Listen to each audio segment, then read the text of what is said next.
The Philippine Air Force currently operating its first attack helicopter donated by the Kingdom of Jordan through King Abdullah bin Al Hussein on third quarter of 2017. This attack helicopter was historic to the Philippine Air Force as it was its first ever attack helicopter before they can complete its procurement of the Turkish-made T-129B ATAK helicopter.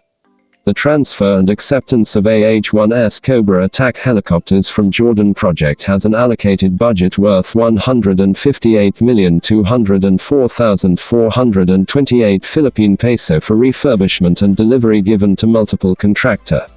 The AH-1's Cobra is manned by one pilot and one co-pilot seated as gunner.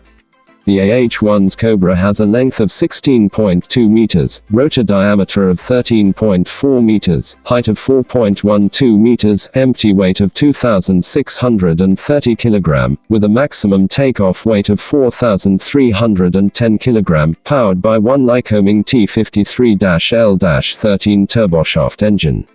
The AH-1's Cobra has a maximum speed of 227 km per hour, a range of up to 310 nautical miles with a service ceiling of 3,475 meters, and a rate of climb of 1,230 feet per minute. The AH-1's Cobra is armed with two 7.62mm multi-barrel miniguns, or two M129 40mm grenade launchers, or one of each, in the M28 turret. The AH-1's Cobra is also armed with 70mm rockets in 7 or 19 configurations and M18 7.62mm minigun or XM35 armament subsystem with XM195 20mm cannon. The Philippine Air Force will have a total of 8 attack helicopters including 129B ATAK helicopter being manufactured by Turkish Aerospace Industries. End.